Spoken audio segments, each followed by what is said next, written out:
Hey, everybody. Hey, super appreciative. Y'all waited through our little technical issues. We were just dealing with some microphone stuff and non-inputs and all that kind of stuff. But anyway, we are here and we're live and we're ready to kick ass. So, we got a great show, everyone. In fact, I think tonight's going to be one of our legendary shows. We have a new guest tonight. We have a very interesting gentleman, former law enforcement with YPD, Gary Hanley, who was, of course, a contemporary with our other two guests, Fay and John Rinciari. And so we are really happy to get the oral history and testimony today of Gary. And I'm a little flustered because we were just dealing with some technical issues behind the scenes. But so let me just compose myself for a second. All right, we're good. So welcome everyone. So today is going to be a great show. We're going to be listening to tape 2 of the O'Shaughnessy tape. And it's great to be listening to this tape with, well, 3 guys that knew Patrick O'Shaughnessy. And of course, up until fairly recently, Patrick O'Shaughnessy was a person of interest in the Son of Sam community for being involved with David Berkowitz on the crimes. And why did we think that? Well, because Maury Terry had this guy's name, even though it was a pseudonym. He had this guy's name all over the book, all over. His name was Peter Shane. Peter Shane was into blood worship. Peter Shane was a devil worshiper. Peter Shane was involved with Howard Weiss and David Berkowitz and obsessed with death and blood and murder and all this stuff that, well, we're finding not to be true. So we are actually have flipped the script on the ultimate evil, and we're now into really an exoneration phase. We've exonerated Wheat Car, in my opinion, and we are trying now to return somewhat of a good name to Patrick O'Shaughnessy as well. The guy was no angel, according to those who knew him, but as far as involved with premeditated first-degree murder with David Berkowitz, extremely unlikely.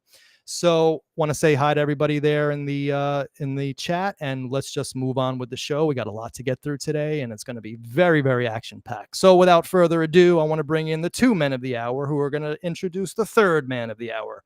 We got Jim Fay. Jim, hi all. How are you? We got John Rinciari, the man himself. John, how you doing, bud? And listen, I'm doing good. It's great to see you. We haven't seen you in a while. We've seen Jim. We saw Jim yesterday on our airwaves, right. And we always love to see Jim. Because... I'm getting time and a half for this. Yeah, exactly.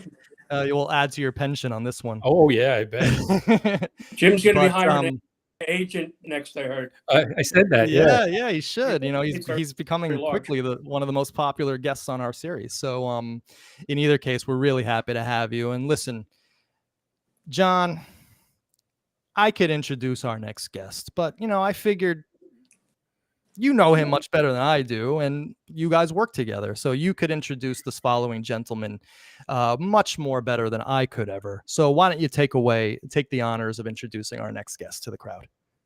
Well, I had the pleasure of meeting Gary when we were about 16 years old, and Jim, John Comparetto, a bunch of fellows, as in the NY Auxiliary Emergency Rescue in the 5-2 precinct. And Gary left to go on PD in 1973. On YPD? Along Yonkers PD. Okay. Another person that was in that unit with us, that was O'Shaughnessy. O'Shaughnessy. When I got on the Yonkers PD, a common interest, we both played bagpipes, so we were in several pipe bands together in the 4th precinct.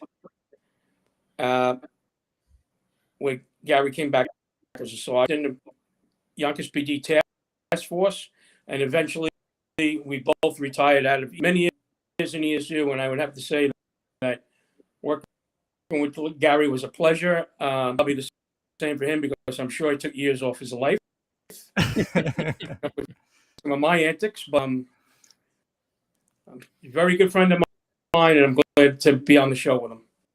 All right, so let's bring in Gary. Gary, welcome to the airwaves. Great to see you, everybody. So everyone, this is Gary Hanley, and I feel always weird speaking to law enforcement who I just met using your first name. Well, I mean, I've already called you Gary. We've already crossed that bridge. But what would be? And you should feel that way. But what would right? But what would be the proper title? Because I don't know exactly where where you retired out of. So I don't know exactly what to call you. Well, I retired as a lieutenant out of ESU. I did 30 years with Yonkers. My last 15 with ESU. But you call me Gary because I am Mr. Hanley now. Okay. All right. Well, thank you, Gary. We appreciate that. And so it's really great to have you because, well, what I'm trying to do with this video series really is sort of vacuum up as many oral histories as I can from those days. And of course, who better to speak to than people who were directly first person involved. So before we get into the O'Shaughnessy tape, Gary, I think the audience would really benefit from hearing about your experiences on YPD vis-a-vis Son of Sam and David Berkowitz. So if you wouldn't mind giving a couple of a couple minutes of just sort of reminiscing about what you did during the 77 and August 11th, and maybe anything preceding that or anything post that, anything interesting regarding Son of Sam that you have to say, we would love to hear it. Well, I actually I lived about 4 blocks from Pine Street, and I passed Pine Street every single day on my way to work up in the North Command. Mm-hmm. During the arrest, I believe I was actually off the night of the arrest. And the next day I came in, I worked a 4 to 12. And I had an issue up there with the apartment. I wound up inside the apartment. I think we were throwing reporters out or whatnot, but I did get to see the inside of the apartment. And Now, one thing that I brought up for the audience is that we have color photographs of the apartment.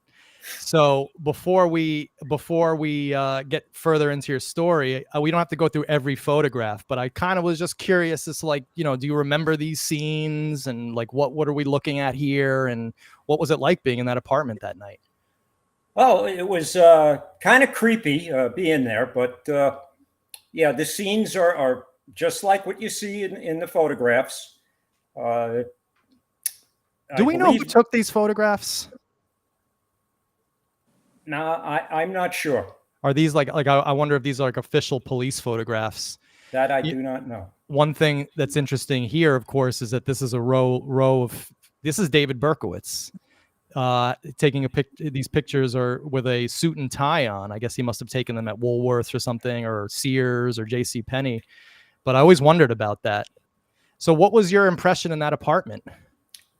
Well, it was a mess, as you can see, but it had already been searched. Very, very little furniture, mattress on the floor like you see there, covered windows, kind of like somebody didn't spend a lot of time there. Mm-hmm. It was a place to flop, and that was about it. Is the impression I got out of it. 2 questions about that. Did you get the impression that this was a clean apartment and tidy apartment, but had just been turned into this mess? Or do you think that this was do you have any opinion on that? Or do you think that this was always in this shape? I don't know if it was always in this kind of shape because this is after a major search. Oh, right. But I don't believe it was the most perfectly kept apartment in the building. Right. I don't get that impression out of it. You sure you're not a politician? That's a very great way to put it. So anyway, here's his photo albums. And so you were stationed in that apartment for how long? I was only in there for a little while because we had to get, I believe it was some reporters out of it. So I took a look around because it was the story of the day. Mm-hmm. And, got to see what was in there and, hustled the people out. Nobody got arrested or anything like that over it. We just moved them out and closed the door again. I think actually we came in off the fire escape, as a matter of fact. Oh, no kidding. Would you just get down off the roof or something? We just climbed the fire escape up because I believe that's the way the reporters got in. Ah, now Was John McCabe on that arresting detail for the reporters? Because I think those reporters did get arrested, or did they not? They didn't get Well, arrested. there's probably several occasions that reporters got into the apartment like that. We did not arrest anybody involved with it. So that may have been a different group. I saw the pictures with John and a couple of the other guys in it, but I don't believe that was the group that we had. Right. There was one of the reports in the Yonkers paperwork where they itemized the arrest of some of the reporters that were in there with charges and everything like that. Like Gary said, it may not have been the only one. Gary may have been there for one of a couple anyway, I think we lost John somehow. Maybe he'll come back in. I just got one question for Gary before we lose everybody. Did you in ES or Rince either? Do you remember any like runs to that building or that floor, EDP runs or anything like that? That was before I was on the job, Jimmy. Oh, right, because you came on in '79. Right. Both of you came on in '79. No, I came in on '73. Oh, all right. So Gary, you don't have any remembrance of going to that Pine Street address? No, I never personally went there, and I don't recall any other jobs that are there off the top of my head while I was working. I know, the Peter Intervallo and Tom Chamberlain that got involved with it, and I know they had the jobs there. Right. I believe they had one with the sheriff that lived beneath Berkowitz. Right. Glassman. You didn't have anything to do with any of those incidents? No, I didn't have anything to do with those incidents. Right. Oddly enough, though, being adjoining sectors, Pete and Tommy and myself and my partner were having dinner down by the Hudson River one night. And Pete says to me, from where we're standing, I can see the Son of Sam's apartment from here. Wow. And I'm so like, Pete Intervallo knew. He knew before. This was his, this was his surmise that Berkowitz was Son of Sam. And, I wasn't privy to all the information with him going to the detectives and stuff like that. Right. But I know him and Tommy were trying to bring the attention to somebody. I didn't know where it was, though. Right.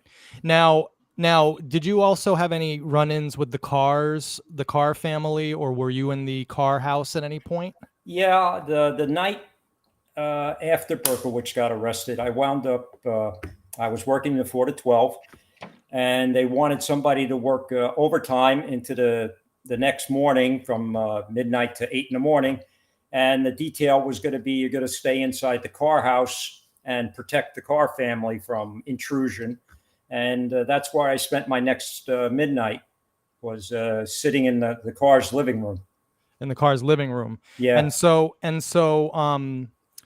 we're going to talk about this, of course, about the cult thesis and Maury Terry and the Carrs. We're now of the impression that the Carrs were completely innocent victims of not only of Berkowitz, but subsequently of Maury Terry.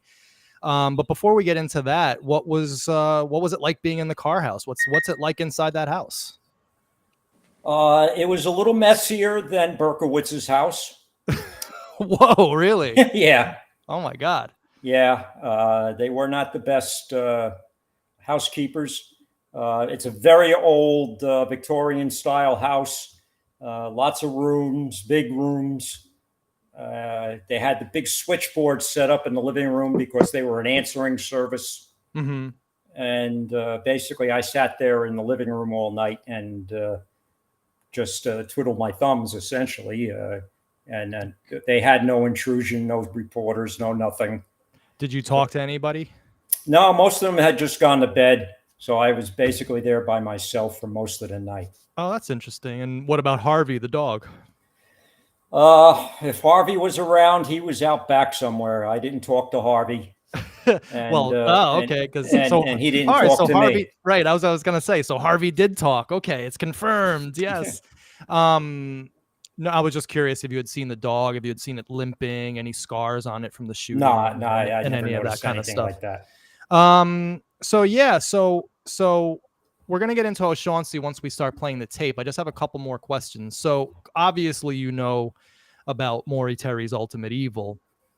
Were there any rumors going around Yonkers starting the night of the arrest to when that book came out about 10 years later?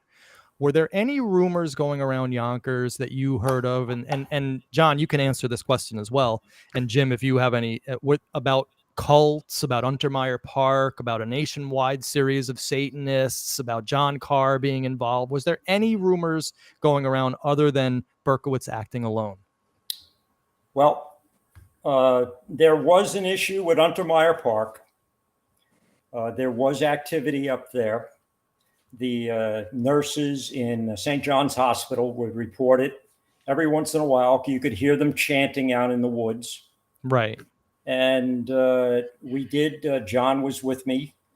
We did do a detail up there one night where we had to spend the night searching the woods. Wait a second, Rince, you were with him? You were there? I was. Wow. Okay, so tell us that story. Well, hold on, Gary, tell it, because John, we're actually having some issues with your audio still, cutting in and out. So let's save your as much. Let's get Gary to, because his audio is coming through really well. It's a little less distracting. We're hopefully going to try to fix this. But so Gary, tell us about Untermeyer Park. Well, I believe Rince, you weren't in task force yet. I don't believe. I think you were still in the sector. No, I was in the task force when that. Okay. We were up there. So we wound up, I guess, with your sergeant. I was a sergeant at the other task force unit, and we combined the two task forces. I guess we had about a dozen men, and we went up into Untermeyer, searched through it, spent quite a few hours up in there, followed all the trails. We did see the quote, Devil's Cave up in there. I've been in it. And now, what year was this? This was after the arrest of Berkowitz? This was after the arrest. Okay. And there's another ruin down there. We spent some time down there just sitting, listening. We didn't encounter anybody in the woods. We didn't hear anything. It was, kind of anticlimactic, but nothing went on. We just spent our night slapping mosquitoes and probably going, what am I doing here? Yeah, basically. Yeah. I mean, because what we're finding is that there was definitely, as you say, definitely occultic activity and definitely these weirdos hanging out in the park.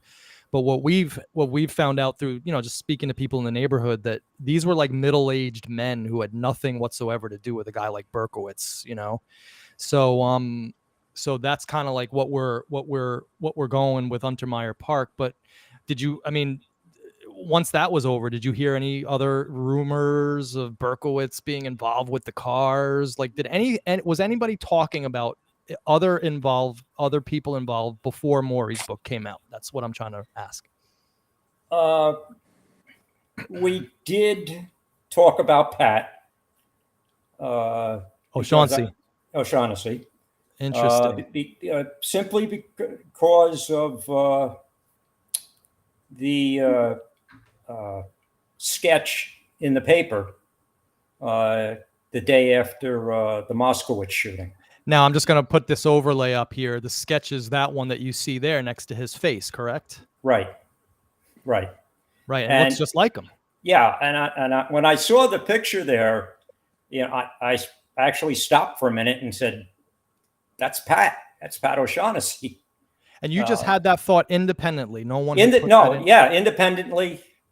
It just struck me as a drawing of Pat.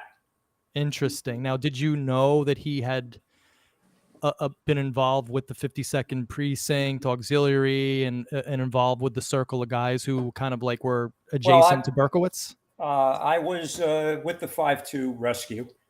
And that's where I met Rince and Fay and O'Shaughnessy, and a bunch of the other people you've mentioned. Did Berkowitz's name come up in those years? Not that I remember. Right, No. right. And, Yeah, you and, guys. Yeah. And Pat and I did. We were appointed to the police department together. To Yonkers PD. Yeah. Okay. Now, I mean, we got to be honest with each other, all four of us here. When Rince and I first met, we were convinced that this guy Pat was involved in some way. We were really hot on this. We were. In fact, we had a meeting where we were talking about it in person, like with other cops, and it was actually quite interesting and fun. And then when these Queens DA tapes came out, and we realized, whoa, there's something not right here. There's something like these people were not. They don't sound guilty. They don't seem like they were involved. So we're now thinking that Pat was completely, innocent of involvement in Son of Sam. But what's your impression and takeaway and thoughts about all of it? I'll tell you what I think of Pat. I spent, we shared a locker at the 5-2 rescue. And then we went on the police department together. We spent the next 3-4 months in the police academy together with each other every single day. Pat's the type of guy that would give you the shirt off his back in a heartbeat. If he thought you needed his help, he would rush to your aid and do the very best he could to help you, no matter what it was. Mm-hmm. Pat, I think, really loved the idea of being a policeman. He was super energetic about it. Mm-hmm. But Pat is also a habitual liar. All right. Okay. Pat would stand in front of the pearly gates and lie his way in. Interesting. Wow. And St. Peter would believe him. That's my very deep impression of Pat. Shades of the shooting incident in Cambridge Avenue. Yeah. Which the one where he shot his apartment? Yeah. Yeah. So this is going to be great listening to the tape. So I'm sorry, carry on. Yeah, no. Pat had a story every day that he came into the police academy with about what he did the night before or how he got involved in something. And eventually everybody got the idea that Pat's a little weird and, keep your distance from this guy. You really don't want to be in his circle. But having known Pat from the 5-2, I was like the only friend he had.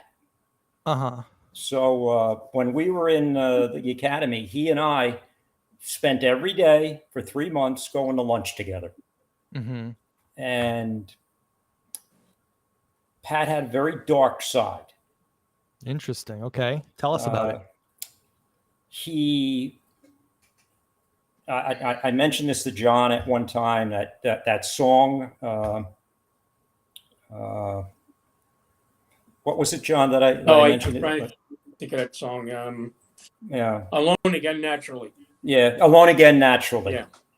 And I remember that we were eating lunch in the mall one day and that song was playing in the background. And Pat was telling me very sincerely how he was planning to commit suicide. Oh my God. And about jumping off the roof of his apartment building. Holy shit. And that song and this conversation stuck with me 50 years later. Right. Yeah. I can feel it. I mean, you really painted a really amazing portrait there of that incident. So, I spent my lunch trying literally to talk Pat off the ledge, while we sat there having lunch. And the dark side of Pat would come out when we were together. He was very morose, very depressed.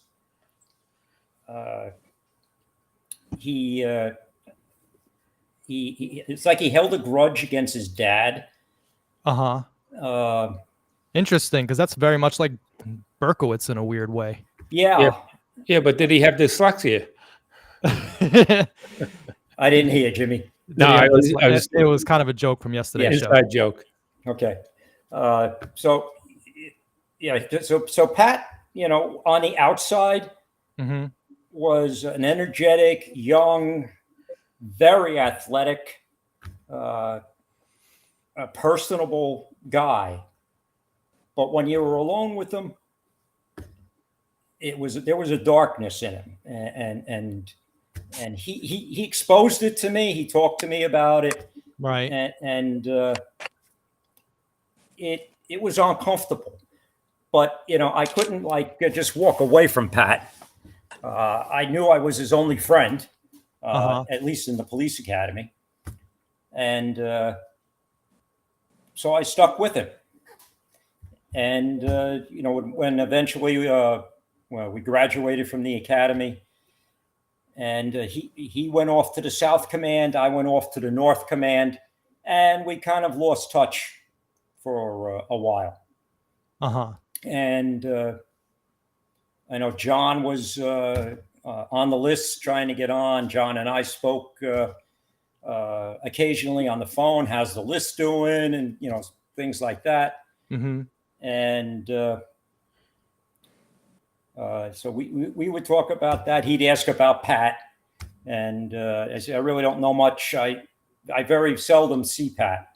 He worked the east side. I worked the west side of the city. Oh, okay, right. So, and we were in different commands. Right. He was southeast, I was northwest, so we never really bumped into each other, and we didn't associate off duty.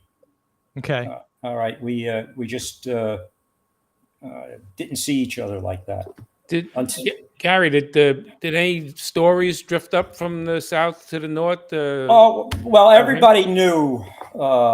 But did they ever come up to you and say, "How come you brought this guy on the job?" Something like that. Well, I didn't bring him; he just came with me. Yeah. But, wait. Everybody knew what story? Everybody knew his reputation or a specific story? No, just reputation. Reputation. Okay. Yeah, he was. To say he was energetic would be a downplay. Right. He walked to a beat. I mean, not that I didn't. Rince knows I walked to the beat of a different drummer too. But Pat certainly had an orchestra of drums going. I'm curious during the years 76, 77 before the arrest. Now, you had said that you weren't working in the same command or in the same sector, so I think I know the answer to this, but were there any rumors going around the department about Pat and Son of Sam before the arrest? No. Did he talk to anybody about Son of Sam before the arrest? I certainly, we all discussed it, but we never involved Pat in it in any way. Right. No one said Pat's involved. Like I know that I have a feeling this guy. Yeah. What about after the sketch came out? Even well, let's step back a couple of weeks there. Just before the Moskowitz shooting. Let's say a month and a half, I get a call out of the blue from Pat and say, "Hey, Gary, you want to go out and get a drink?" And it's like, no. I can't Pat, hear you. Call back. Yeah. And I gave him this really, great excuse, like, I got to iron my T-shirt tonight or something. And I said, no, I really can't do that. And he said, all right, Gary, no problem. And about 2 weeks later, he called me again. Hey, Gary, you want to go out and get a drink? And, I ran this through my head. I said, why is he calling me? Because we haven't talked to each other really in 3-4 years now. We pass each other at a PBA meeting or something like that, say hi, and that's about it. So, I made another excuse, and I just didn't want to have it known, that I'm associating with it. And then a couple of days later, the Moskowitz shooting happened. and the picture came out in the paper. And I said to myself, oh my gosh, is Pat involved with this? Wow. And why was he calling me out of the blue like this on 2 occasions? And, now I came to a couple of ideas about it. And, the first was, maybe he wants to talk to me about this, like he used to talk to me over lunch. Right. And, get his demons out with me and tell me about what was going on if he was involved in this thing. And, be his father confessor, so to speak. Wow. How history would have been different if that was actually the case, huh? Yeah, if it had happened. Yeah. And then the other thought occurred to me was maybe he's trying to get me involved. Interesting. Okay. Who's to say? But those were the 2 thoughts that came to me at that time about it. Right. And mainly because of the sketch, not because of any right. Yeah, it was basically the sketch. And then I guess it was shortly after that Howie was killed, and just more things just seemed to pile up into the stack. Right. And Pat and Howie, I know, were very, very good friends. Right, and we're going to be hearing about that on the tape today, so that's interesting too. So that's all right. So I want to get into the tape because we got a lot to listen to, but just one last question. So then Maury Terry's book comes out in '87, and everyone's now talking about the 22 Disciples of Hell. What was the cops' reaction to that? The Yonkers Police Department's reaction to this book coming out? Well, I know there was at least one other police officer that was conducting his own investigation into it. The Yonkers police officer, sergeant. And he's since passed away. And I don't know how far he got into his investigations, but I believe he really thought Pat was a suspect in this. Interesting. And I wonder if that's how Maury ended up finding out about this. Did you ever have any dealings with Maury Terry? Never. Okay. But what was so this one police, would you say he was a captain? He was a sergeant. A sergeant.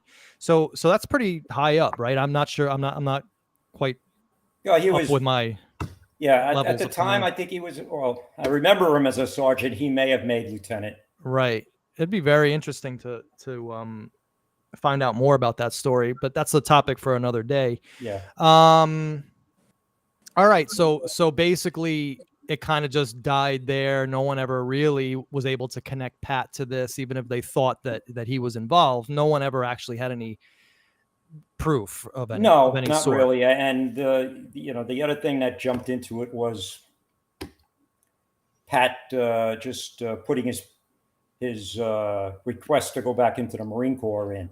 Right. And I know, John, you were highly suspicious of that as well. So I think that's actually a good segue to get us into the tape because, they talk about that in the tape. I believe they kind of like start out with discussing this. So why don't we guys just start playing the tape? If you're having any trouble hearing it, Gary, Jim, and John, just let me know and I'll raise the volume. And of course, everyone in the audience, please put in the chat how you guys are experiencing the audio. I have cleaned up the audio a little bit. I've removed some of the low-end rumble, some of the high-end hiss. I've compressed it a little bit, and just for ease of hearing. And how this is going to work is with Jim, Gary, and John is if any of us have anything to say after we hear something, just kind of like go like this or say stop the tape or just give me some sort of indication that you want to talk about what you just heard. And I'm going to do the same thing on my end as well, because I'm sure I'll have questions for you guys. So excellent, Gary. Thank you so much for that backstory, filling in these shades of details on this gentleman, because I just think it's important for the historical record. And I think that John and Jim agree with me on that as well. Oh, absolutely. Very eye-opening. Right. All right. So very good detail. So let's get into this. Without further ado, tape 2 of the O'Shaughnessy tapes.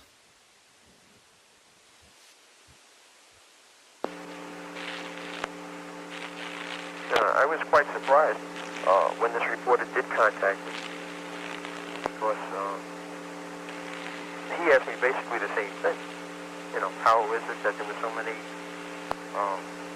associations? Are you sure you never knew them? As far as I can recall, I mean, his pictures didn't look familiar at all. Okay, so what they're talking about here, guys, is apparently a reporter had started asking O'Shaughnessy questions. Now, I'd like to know who that reporter was. Probably was Maury Terry, because he was asking him about the 52nd Auxiliary Unit and whether he knew Berkowitz. Do you guys have any knowledge of a reporter talking to Pat? No, I don't. No? Okay, so let's carry it on. And when I heard that he had been in the auxiliaries, it was the patrol force that was mentioned. And I just, I figured, wow, so close, at one time, and just never knew. So he's talking about Berkowitz there. Did any of your friends ever mention Berkowitz? As being friends with them? After the arrest. Okay. After the arrest, apparently a couple of them had known him. I don't recall exactly which one.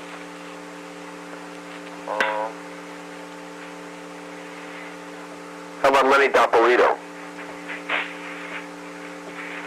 I don't ever recall talking to him at the arrest, except maybe at that party.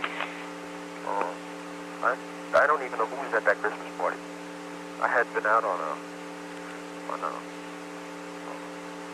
an earlier Christmas party, and I was pretty ripped when I got there. He might have, if he was there. I'm trying to think of I'm just trying to place the sequence if this particular Christmas party was before or after the arrest. I think I recall it being after. Did you know Jeff Hartenberg?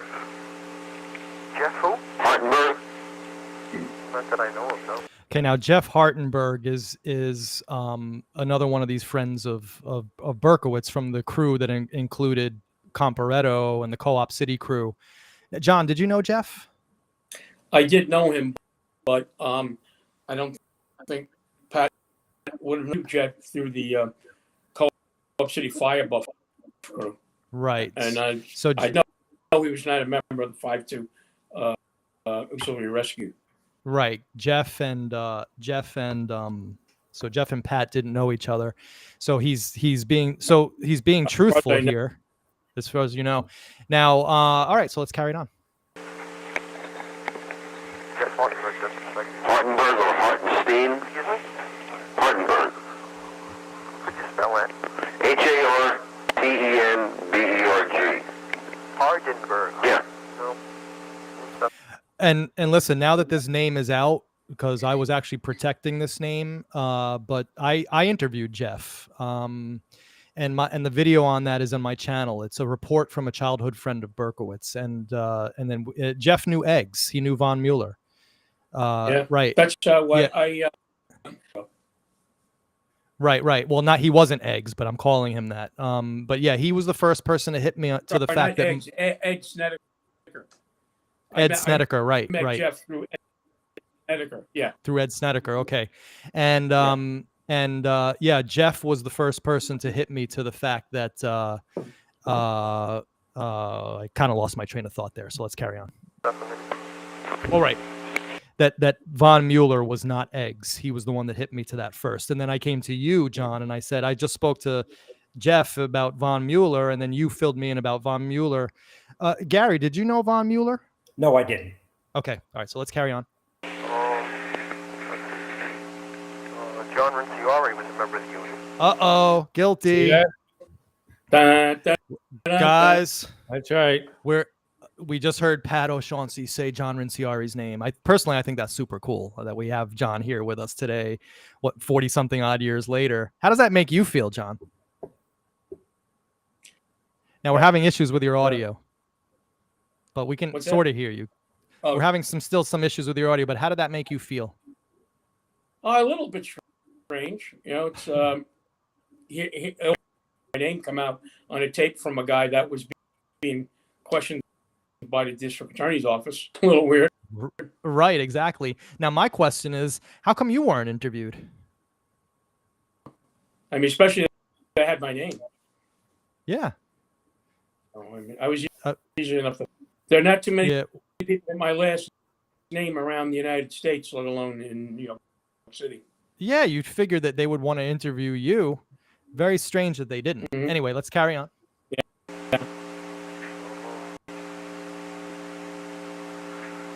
Manny. He was a close friend of John. Maddie, who was Maddie? That's you're a good friend of mine. Okay. They were big on trying to get into the fire department, as I recall. Did they ever mention David Berkowitz? I don't. See, everybody that we've mentioned is friends of David Berkowitz. Is also friends with you. Okay. Now, you all had the same interests, okay? You were all together in the rescue and everything. This is the reason why I find it very hard to believe that you never saw David up until the time of the arrest. Well, once So they're calling him out here. And Gary, I'm interested in your opinion here because you said that he was essentially a pathological liar. I added pathological in there. You didn't say that, but is that a characteristic? I could go that way. Yeah. So they're asking him here if he knew Berkowitz, and just as his friend and as also, of course, a professional trained law enforcement officer, do you think he's being honest with the Queens DA here? I really don't know if he's being honest. Like I said, Pat could lie to St. Peter at the gate and get himself into heaven. And he's very good at it. Right. And, I think there's something missing in him that he doesn't have a conscience for stuff like that. For lying. And, yeah. Okay. Yeah. And it just comes out of him. Right. Yeah, I've known people like that. Unfortunately, they're the worst people to come across in life often. All right, I'll carry on. I left you. Once I left you, seriously, I very rarely saw the majority of them. I mean, the only ones I can ever say I saw on a regular basis, and and that was Howie. And as far as Okay, so now he just said something that you guys can verify, John and Jim. So he said that once he left that milieu of the auxiliary police units, he really kind of never saw you guys again. True? That's pretty accurate. Yeah. I ran into him, like I told you, in the bar when he came in after he was not just had gotten. But he didn't. It wasn't that we were in and joined the company of myself and my other friend Pat Sharkey. We arranged to hang out. I arranged to hang out with him, or he was my buddy that called me up and we were going to meet. We met him at a happenstance. Okay. And an incident then took place. And Jim? Pat was not one of the guys that you would call up and say, "Hey, what are you doing tonight?" He was just drifting in and out of your life on a monthly basis or something like that. You'd see him around. Okay, As the tape moves on, I'll make another comment about that. So he's being somewhat truthful here then, at least.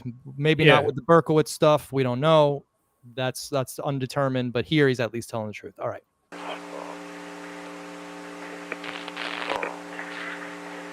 other one was Edward, and I remember him saying that, something about Berkowitz. And you never told anybody.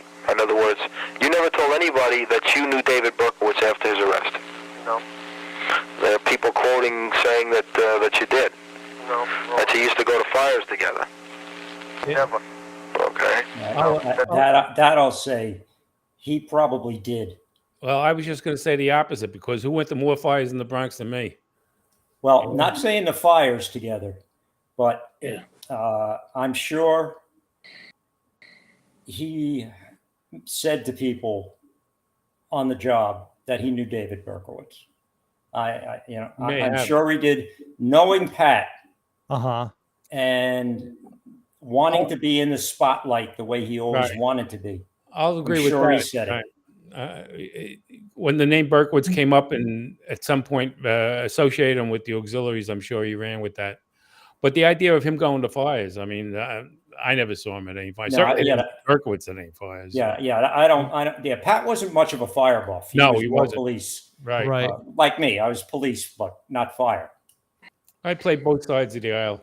Yeah, I know you went that way. All right, let's carry on.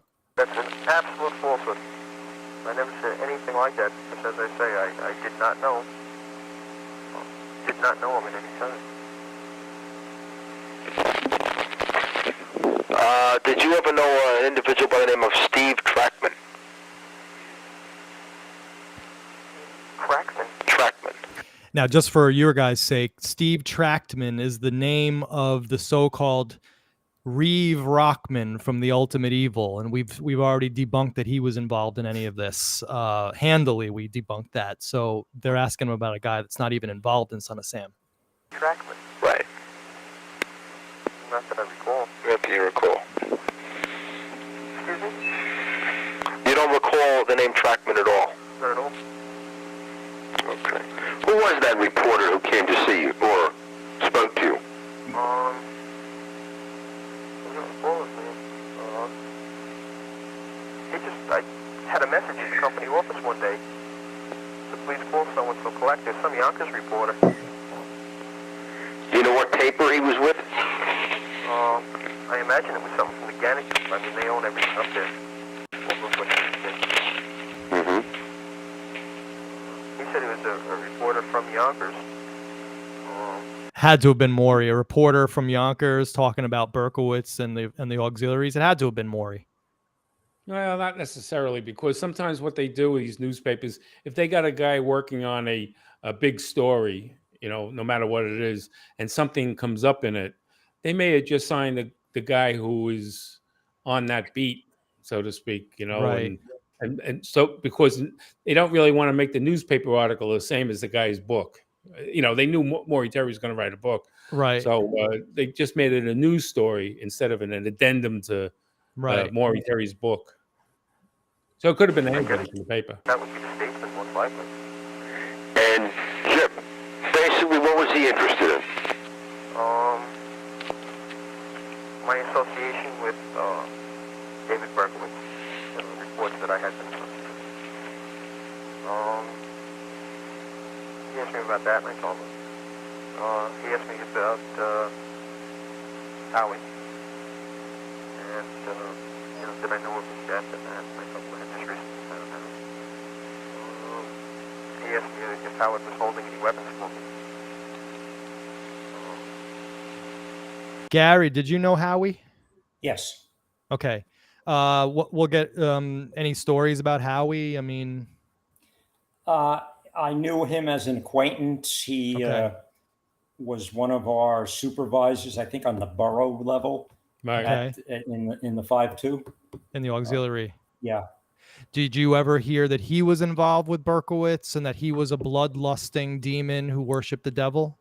Never heard about the bloodlusting demon, but if he was a supervisor on the borough level, he may have known Berkowitz from the precinct that he was in. Just from that, okay. Yeah. Because Maury Terry has O'Shaughnessy, Howie Weiss, and Berkowitz as like best friends, all worshiping the devil together and worshiping blood and worshiping death and all that. You never saw any indications that Howie Weiss worshiped death? No, not really. No. Okay. All right. Just wanted to make sure about that. That was just about it, as I recall. It wasn't that long of a conversation. When you and your wife went to California, was she still working in the hospital in Yonkers? No, she's working in the hospital in New Jersey. You recall which one that was? Englewood Hospital. In trying to track you down, and also tracking you down through your wife, we made inquiries at the Motor Vehicle Bureau in New Jersey in an attempt to locate addresses. And we found no cars registered in your wife's name. They're probably in her father's name. Raymond Ridgway. As I recall, he wouldn't let her have a car that wasn't registered in his name.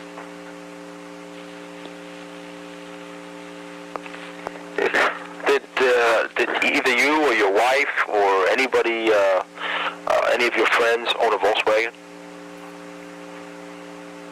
that you recall?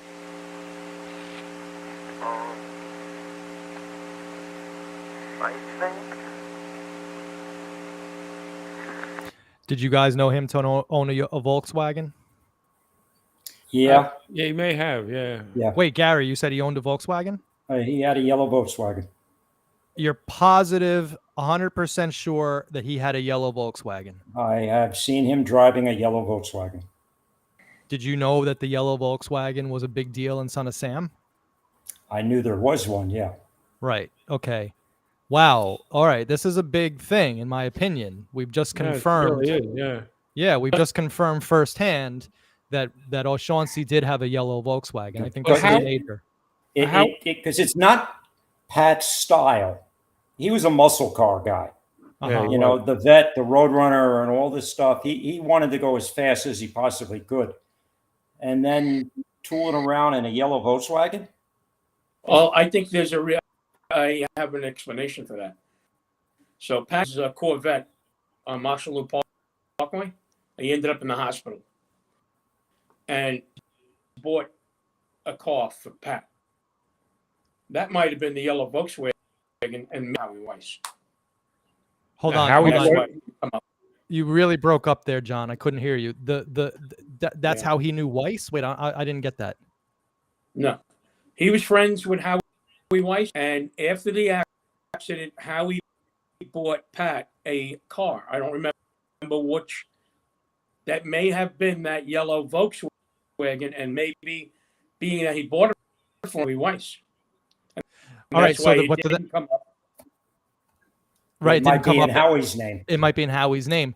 So now here's the question, though. We have to remember the dates here.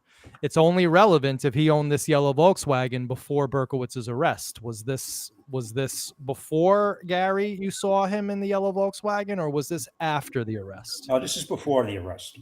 Before the arrest. Do you remember roughly how long before the arrest? No. And I know this is really going out on a limb, but do you have any recollection at all what the license plate was on that No, vehicle? no idea. Yeah, I figured. No idea. Yeah, No I idea. figured, but I had to ask. I just had to ask. Wow. All right. Conversely, how solid is this whole yellow Volkswagen vis-a-vis Berkowitz? You got a point, Jim. You know? And I just got so Somebody said the excited. yellow Volkswagen after one of the shootings. Oh, now everybody. No, I know, think Correct. it showed up in 3 different shootings. From my, at least I don't 2, know. but I think 3. We have to go on to the police reports of this stuff. But but Yellow Volkswagens were very, very common. common, right? Yellow car was Volkswagen. common, yes. Yeah. Yeah. But now Rinciari said that it was seen at 3 different shootings. I can't At least verify 2. that. Yeah. Can Manny? The only one that I know for sure that a yellow Volkswagen was reported was the Moskowitz shooting. And I agree with Jim. I got very excited for a second there. Pat O'Shaughnessy, yellow Volkswagen. But we have to remember that, just because a yellow Volkswagen was seen in Brooklyn, it doesn't really mean much. Tommy Zano's already changed the story twice on me with the yellow Volkswagen. First, he said the shooter ran through the park and out the opposite end of the park and got into the yellow Volkswagen. And then Tommy said to me on the phone that the yellow Volkswagen was parked next to him, right in front of the Moskowitz vehicle. And then, I mean, who really knows, right? And then in the Queens DA audio tape of Zano, he says he wasn't even sure it was a yellow Volkswagen at all. He just saw the roof. It could have been a fastback. He heard the motor. He heard the motor, which is a characteristic motor. We gotta all remember that. I can tell a Volkswagen bug. I remember that motor sound very well. But yeah, I mean, we have to temper everyone out there in the audience. Okay, remember, temper yourselves. We've just got confirmation that Pat owned a yellow Volkswagen. In my opinion, that's significant. But does it mean that he's guilty? No, it doesn't. Not necessarily.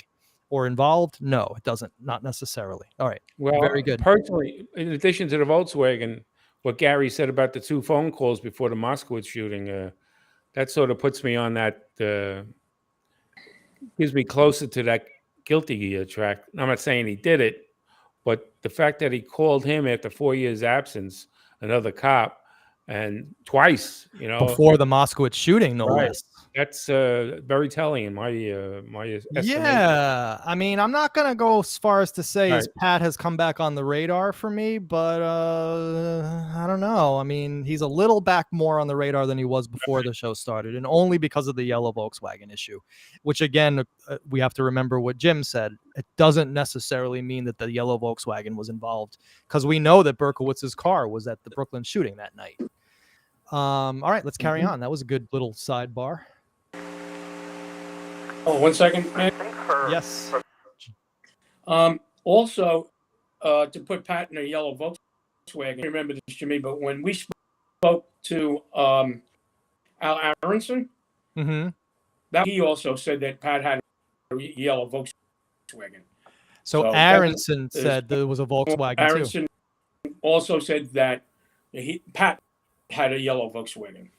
And that was after the Kingsbridge Avenue fiasco, right? After the Yeah. shooting, the shots fired. Aronson said that, right? Yeah.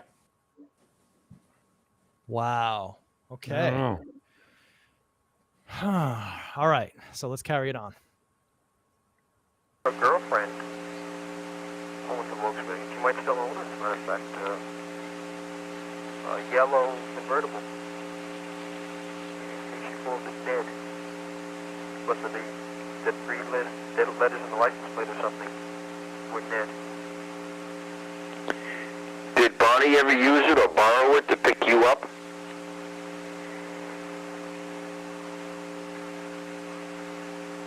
Don't know. She might have.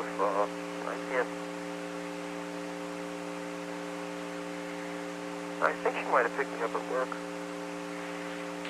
In checking through DMV in Jersey also, we were unable to locate any driver's license issued in the name of Bonnie Lee Dysher, D-Y-S-H-E-R. Did she ever have any other name or use any other name? No, not that I know of. But it's Bonnie Lee, L-E-E. And Dysher, D-Y-S-H-E-R. Is there any possibility that she had a driver's license in the name of Bonnie Lee? No. By the way, what is her date of birth?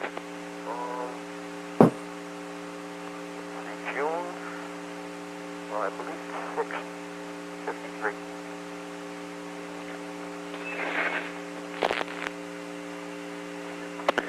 Do you ever recall double dating in New York with the girlfriend? Wait a second. Yeah.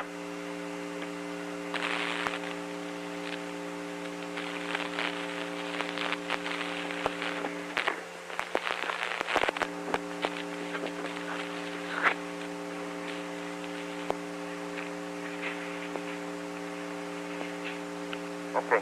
They're asking me if I can free up the phone line here for a while, because this is one of the few outgoing lines. We can give you an incoming line if you want to take the number and give me a call right back. Yeah, what's your number? All right, he's going to give it to me now. Okay. He says he didn't realize this was going to take so long.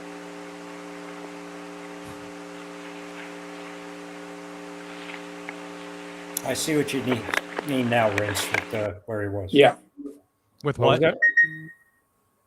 Gary, what was that? Where the phone call was coming into. Oh, the Marines, right? Yeah. I thought it was somewhere else and not there, but it clarifies my misinterpretation of something. Right. Okay.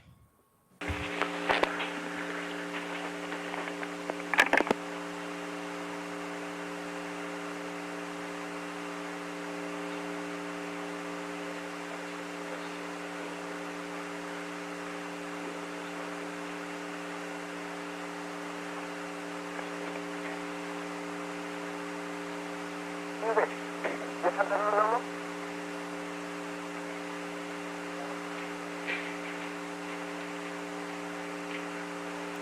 I'm gonna speed it up until we get back to the. That would be 714 area code, 368 Right. 69 46. 46. Right. We're calling back in about 10 minutes to give you a rest. All right, fine. Okay. Right. Bye-bye. Hello? Yeah, Palace House, please? Hello? Yeah. Oh, Yeah, can I help you? yeah, is this 29 Palms? Certainly is, sir. Yeah, we were speaking. This is the District Attorney's Office in New York City. You want to shout a thing? Right. Hold on a second. Hey, who's this? Okay. Hello? They're like, we're not answering your Hello? question. Yeah, hey, Pat? Yes. How you doing? Okay. Did you get a good rest? Excuse me? Did you get a good rest? Oh, yeah. Okay. Patrick sounds like a different guy here. He sounds like much more animated and I mean, I don't know, it's just my observation. Let me ask you, I mentioned to you before about Como, Skip Como. Yes. Do you remember ever selling him a rifle? What kind of rifle? M16 civilian type? A what? A civilian M16. Selling it to him? No. Or offering it to sell it to him? I might have. It's a Colt AR-15. Yeah, it's a civilian version of the... Right. Right. It's similar to it, yeah. No, I don't recall. I mean, we might have talked about price or something. Do you still have that rifle? Yes, I do. In the time you were down on the job, were there any places that the guys used to hang out in after work? A place called the Greeks. It was a diner on, I guess it would be Jerome Avenue near, I think it was Bedford Park Boulevard. All right, John, the Greeks. Tell us briefly about the Greeks. Clandestine meetings. John, did you go to that diner, the Greeks? Yes, we did. And that's what you guys called it? Yeah. Okay. Yeah. Yeah. All right, cool. I think it's still there, actually. From the guys on the job, Rince? No, you'll find out as the tape rolls that he means it when he was an auxiliary. Oh, Yeah, when he was going- as an auxiliary, but not the guys on the job. No, That's the no. guys who tape rolls. Right. Yeah, we're having issues, John. Sometimes you're cutting in and cutting out. The Rainbow 1 or the Rainbow 2, they used to call it the Greeks. That was in the city. That's when you were an auxiliary. Yeah. How about when you were on the job in Yonkers? Right. Were there any, cop bars? Yeah, there's a couple of them. Trying to think of the place. I think it's called Tara's now on Midland Avenue. Tara's is still there. I met Mayor John Spencer there about 6 months ago. He was telling me all about Maury Terry. Yeah. Do you know the Galway? The Galway? Yeah. Not the Galway. No. I don't think I... Where is it located? It's in Yonkers. I don't know exactly the location. The name doesn't sound familiar. I might know it under another name. There's a bar by headquarters. I think it's called Tom's or something like that. There's a place, Jack Chambers, the fireplace. You ever go to the Mariners? Excuse me? You ever go to the Mariners? I know why he's asking this. Because the Mariners is where Wheat Carr supposedly shot out the clock. That's in New Rochelle, I think. That's in New Rochelle? Yeah, which would make sense because Deagle was in New Rochelle with Faulkner. Right. All right. Rince, Good. Rince, that fireside was popular even with us in the Bronx there. Yeah. The two firemen owned it. I think you may have known. That must have been a fun spot. I know what you're Well, it was a place you went to if you didn't want to be seen.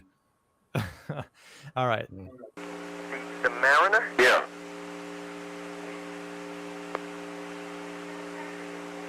Do you know just where that's located? I think it's in New Rochelle. I might have while I was assigned there. I don't think I had been there prior to, while I was still in the police force. After I left, I might have. Do you ever remember running into Wheat Carr at any of the bars? Possibly down at the fireplace. At one time or another, if you stayed there long enough, you'd see just about everybody in the department. Do you ever remember any? And, everybody else. Do you ever remember any occasions where you were at a bar and Wheat came in or Wheat was there? No, not offhand.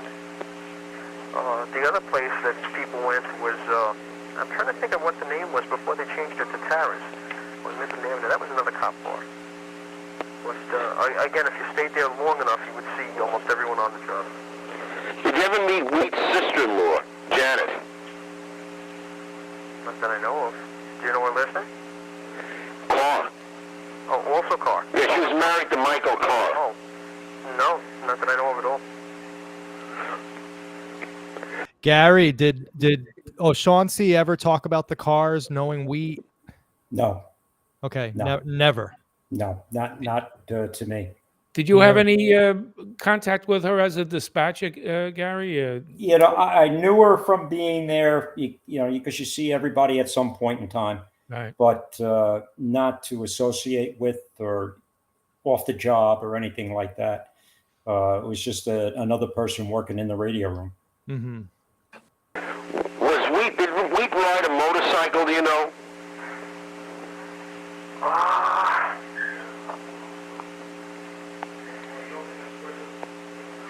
I seem to recall something about her and motorcycles in general. I don't know if it was if she had her own or she might have had her own. All right. Does it seem to you like he's taking a long time to answer these questions? Like, shouldn't he say, nah, I never heard of anything with a motorcycle, or yeah, I did? Like, it takes him a while and he's thinking about it. I mean, I'm not a trained law enforcement, but is that raising your guys' antennas in any way? Well, the idea that he's talking to a district attorney's investigator, even with me, if I got a phone call now, this is the Bergen County prosecutor's office, right away I'd put on my, what do you want me for, and hesitate a little bit. Right. And him being a cop, he knows enough about that. But it's true. It sounds like he's hesitating. I'm going to give him the benefit of the doubt and say that's the reason. He's talking with the DA's office. Right. Gary? You know? I agree with you, Jimmy. 100%. Yeah, I'd agree with that. And it's also like he's trying to rack his brain a little bit. I don't know if I ever heard about a motorcycle, you know. Right. Okay. All right. Fair enough. It's just, these things as a layman, they stick out to me, and I just want your guys' professional opinion. Trying to think if I ever saw her with a helmet.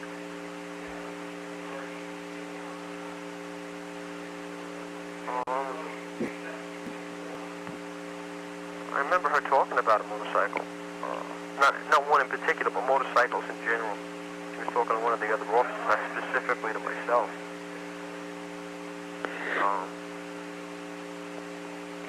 Oh, well, that's the other thing I owned, was a motorcycle. You did own a bike? Yes, I did. Was that registered in your name or your mom's also? I believe that was registered in my name. What kind of bike was it? A 75 Honda 750K. That I sold to Howie. Why don't I can't picture Howie Weiss on a motorcycle. I just Well, I just can't picture it. I'll tell you a little input on that. I rode on one of those bikes with Howie, and it was the first time I rode on a motorcycle from the back seat. And his size plus my size, I'm surprised the bike even moved. Yeah, you are a tall dude. I mean, when I met you, I was shocked. We went from where he worked at 175th Street and Webster Avenue up to Jan's on Kingsbridge Road. That was some ride. Oh man, Yeah. I'm surprised you So, made it just riding through those neighborhoods. All right. Yeah, well, in those days it wasn't that bad. Recall when you sold the bike to Howie? Do I recall when? Yeah.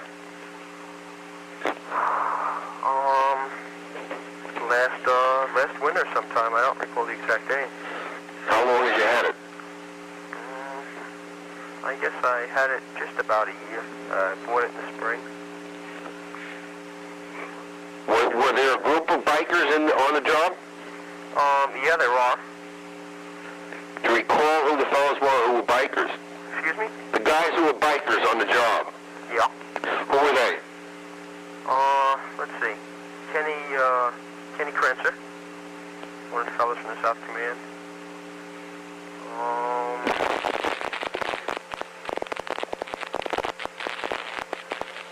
Gee, I can picture faces. I'm just trying to remember their names.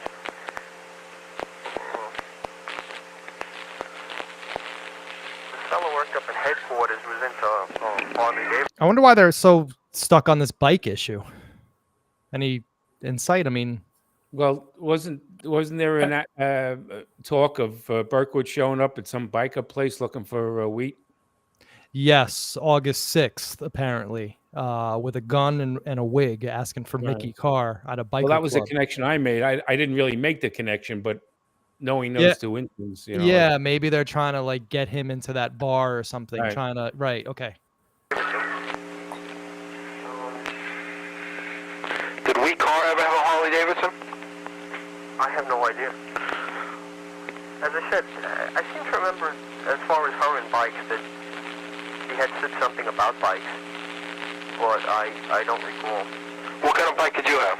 Excuse me? What kind of bike did you have? A Honda, What size? 750. What year? 75. It's a 750K. Nice model. Excuse me? It's a nice model. I have one myself. Oh. Getting personal. Yeah. And you sold your motorcycle? Yes, I sold it to Howard Weiss. Yeah. Did Howie ride it much? So, hold on. Not too. As I recall, he liked the bike for. So this is great because we are getting corroboration of what you guys just told us in real time in 2022, that you rode on the bike that Pat sold to Howie. He said that he sold it to Howie. So a lot of this is actually lining up. I'm still can't get this yellow Volkswagen out of my head. It's just still residues of, Yeah.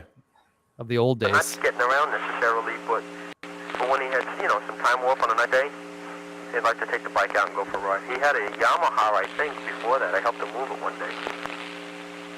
And I don't know what he did with his Yamaha. But you don't recall we car at all being in conversation with on motorcycles? Not necessarily with me, but as I say, that for some reason you mention it, and it's jarring something about her saying something about motorcycles in general. I don't know. I think that she liked them. I don't recall exactly, what the story was there. But like I say, it's just a very general type recollection that maybe she did, say something like that.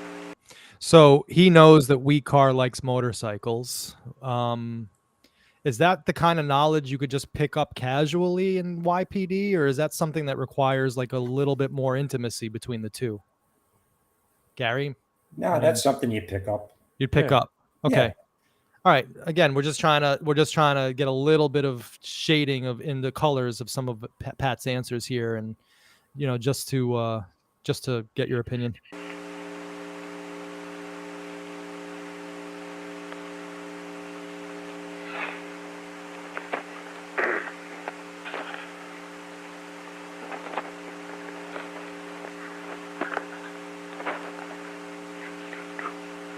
What's going on?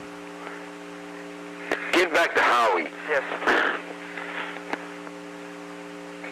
There's nothing that you can think of that might have given you any kind of indication at any time that he might have been a homosexual or might have had friends who were homosexual? No, not at all.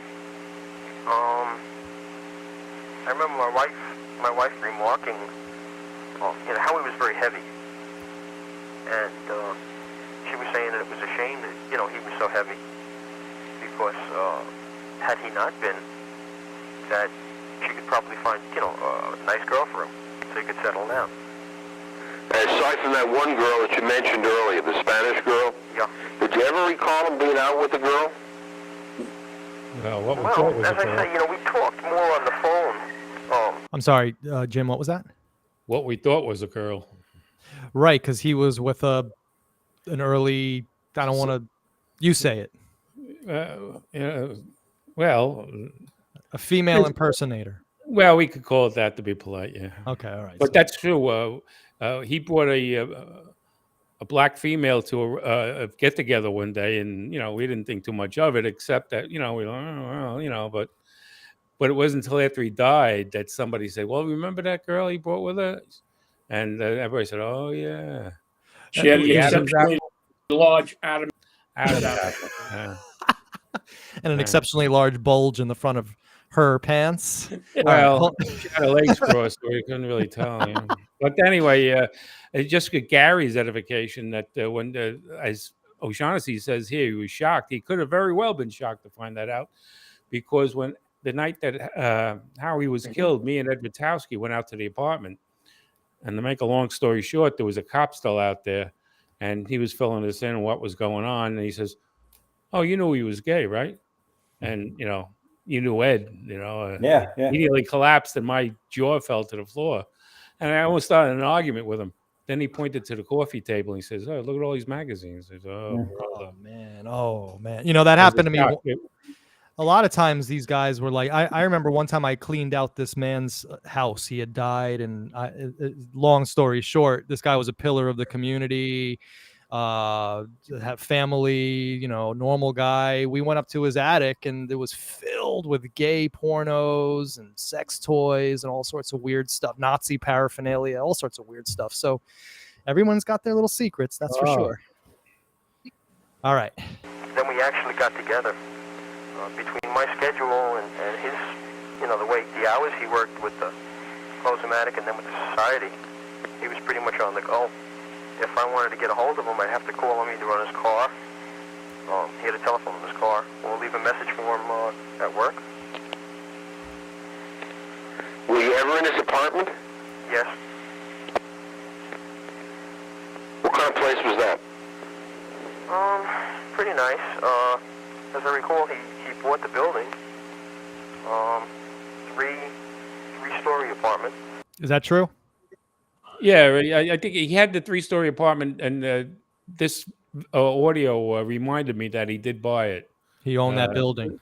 Because I vaguely remember saying to him, I says, "Well, you're going to move upstairs now?" He says, "Oh, move upstairs. That costs money. I'll stay down in the basement and rent out the 2 apartments." All right, that makes sense. I would never live if I owned a building. I would live on the top floor. I would never want anyone above me, but that's because I live under horrible neighbors right now. Anyway, let's get back to this. I put a lock in for him. He had the bottom apartment.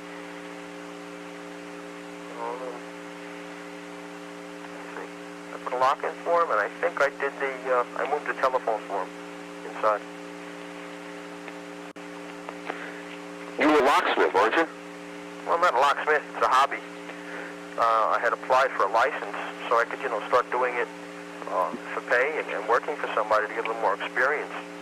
But the chief of police in Yonkers denied it. He said it would be a conflict of interest in every sense of the word. And that's one of the reasons I left the police force. Which commissioner was that? Well, it's Chief of Police Polson. Why don't they want cops to? I mean, obviously, then you know how to break into an apartment. But why is it a problem for a policeman to be a locksmith? You got me on that one. Well, it's a licensed profession, so I guess they don't want him to be licensed. It may have something to do with that. I don't know. Yeah. You figure that skill would actually come in handy in some regard. Well, when you listen to the rest of the tape, you listen to who this chief allowed to do other jobs, what other jobs he let them do, not a locksmith. May have something to do with the license, so I don't know. All right, so But, let's carry on. So here it's sounding like O'Shaughnessy had issues with the department. Let's hear that a little more. Let's hear a little more of this. Do you find it surprising? Excuse me? Go ahead. At the same time, he was allowing police officers to drive tow trucks that were involved in doing police impounds and had city contracts. And that he felt was all right. Are you surprised in the fact that... Is that cool for him to kind of rat out Polson on that? Like, how do you feel about that?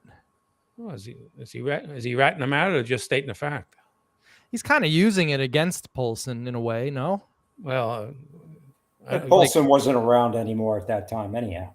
He wasn't. No. Okay.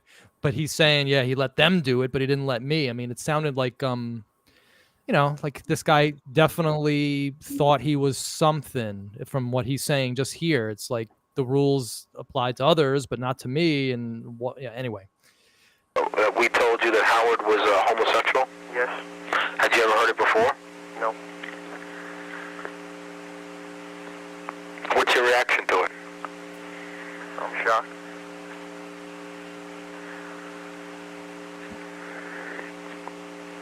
Did you ever speak to Guido when he became the chief with regard to going back to, or some locksmith work? No, I don't believe I did. I know a couple of people were asking me to resubmit my application. I don't think I ever got around to it. How many years were you on the job? September of 73 to March of 79. So about 5.5 years. About that, right? But it takes an awful lot to give up 5.5 years on the job. Well, see, I haven't actually, at least to my knowledge, I haven't actually given it up. In that I found out, I had originally wanted to go into the reserves, into the Marine Corps Reserve. And I found out that I had the right to take a full 4 years for a leave of absence. And I'd be able to retain reemployment rights and seniority. And I figured, give it a try. Go and try to learn a little something about electronics. Because I was, I like police work. I like dealing with people, I like helping people. But the way they're doing the job there, it didn't meet up to my moral standards of police work. Okay, Gary, I see you. I see your expression. Talk to us. Pat, again, was extremely enthusiastic with police work. And, you know, there comes a time where you go home and you put police work behind you and you deal with your family and your social life and all of that. And a lot of times Pat didn't know where to draw the line. And I think he put a lot of time in buffing in the Bronx and probably in Yonkers too. So that's kind of my thoughts on that. Right. And as far as getting a 4-year leave of absence to go into the military, that's not going to happen. You know, the job will give you 1 year. Okay. Well, he said that I haven't researched this, but he said that at that time that the federal government had a ruling that that a local agency could not deny a 4-year leave of absence for military, and not get involved in pay or anything like that. Yeah. And, well, I know from my own experience that yes, he did. They gave him a year, according to this tape, because under New York State law, uniformed personnel can only get a 1-year leave of absence generally. Right. Now, the reason I think that what he's saying here is legit is because I went through the same exact thing. When I left the fire department to go to the DA's office, I applied for a leave of absence, and they denied it due to manpower considerations in the dispatcher's job itself. So I had to resign. But the civilian employees in the state have a year. Every year they have on the job up to 4 years to come back. I had 7 years when I left. So I had 4 years to come back. I came back in that 4 years.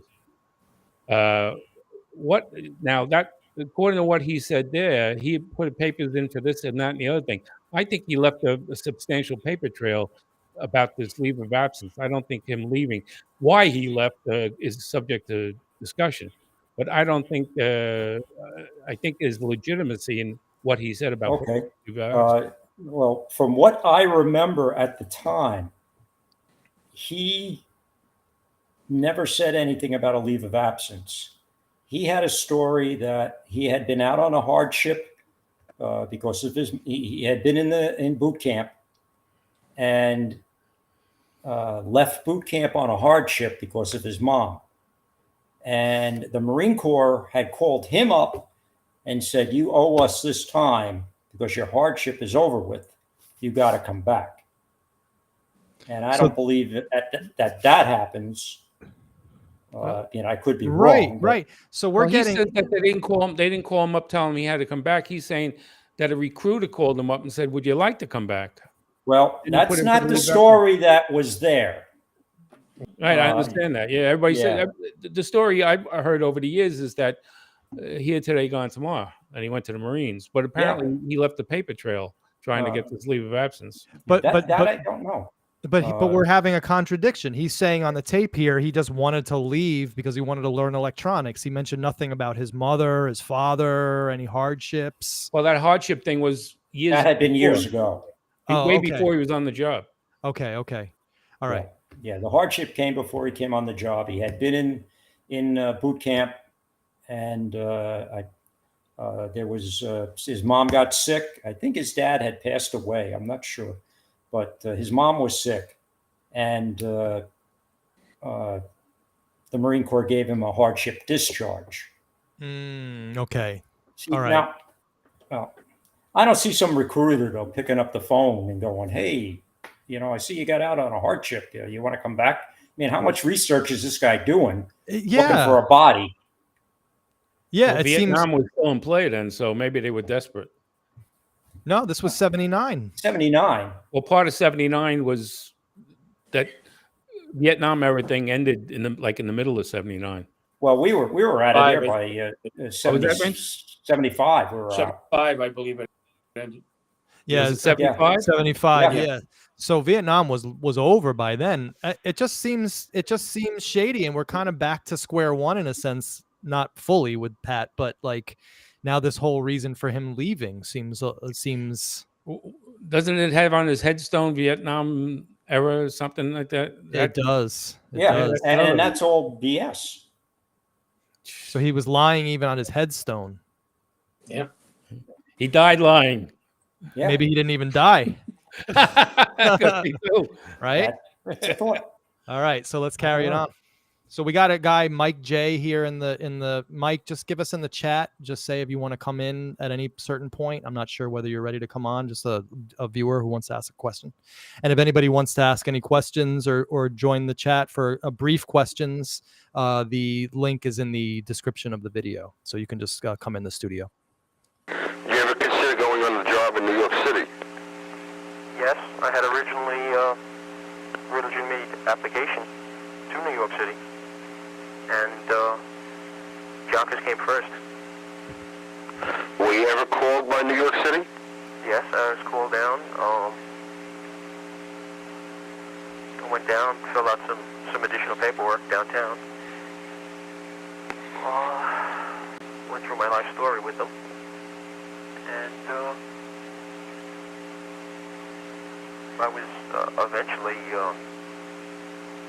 contacted to get in touch with Thomas Street, I believe it was, the Department of Personnel, reference to it, and I just never bothered because I was on the job then. So what did you do just about the same time that John Comparetto went on the New York Police Force, and he was laid off. That's when the layoffs hit. Now, did you know that John was a close boyhood friend of David Berkowitz? No, I remember. So he's talking about Comparetto here now. Right. Now, quickly, just before we carry on, he's gone. Lorenzo had come in. Lorenzo came in and he left. He wanted to say hi to Rinciari and all you guys. But Mike, if you're listening, come sign back in. Mike. We'll get you. Well, we had him here in the studio with us, but Mike, if you want to, sign back in and we'll get you on. I remember somebody saying something afterwards about it. I don't exactly recall who, but not that they were close boyhood friends, but that he had known them. Here we go. Mike, can you hold on? Hold on one second. Mike, can we hear you? Is Mike in here? I thought he was. Mike, you here? No, he's not. All right, so we'll carry it on. So Gary, just so Mike Lorenzo has been working with us quite extensively. We do videos together, and he's been extremely helpful. Yeah, I had seen that. Yeah. Oh, cool. Yeah. And as I recall, I thought the association was through the auxiliaries. Police. How about Lenny? Did he ever tell you how he got to know David? Not that I recall. Unless, like I say, it was at that party. and I can't really tell you what was said at that party. I was pretty inebriated. So, is your application at the New York City PD still active, or did you withdraw it? So I think because I didn't respond, I never heard anything more of it after that. I didn't seek it out any further. Trying to rack your brain. Yes. With regard to Comparado and Dappolito. Yes. Is there anything you can recall where they had mentioned anywhere down the line while you were in auxiliary together? About a friend. Well, that they mentioned about what? About a friend named Berkowitz or David? No. He might not have been an auxiliary at the time. He might have been, Excuse me, sir. Yeah. Okay, could you try that again? Yeah, they might have spoken of a friend, Dave, who had been in the auxiliary in the emergency in the 4-5. The 4-5? Yeah. Not the 5-2. Which one were you in? 5-2. 5-2. Did they ever mention a friend David in the 4-5? Not that I recall. So this is actually a great question for Gary. So the DA just asked O'Shaughnessy, did Comparetto and Dappolito, and maybe he was even referring to you, Rince, did they ever talk about Berkowitz, knowing Berkowitz? So Gary, you said you were in the 5-2 as well, auxiliary? Yes. And maybe I asked you this before, did you ever hear Berkowitz's name bandied about back then? No, not while I was in auxiliary. After the arrest. After the arrest. A bunch of us had gotten back together.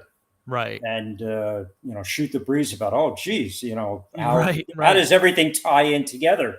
That must have been a great conversation. Yeah, because it's like, I know everybody that knows Berkowitz, but I don't know Berkowitz. Right.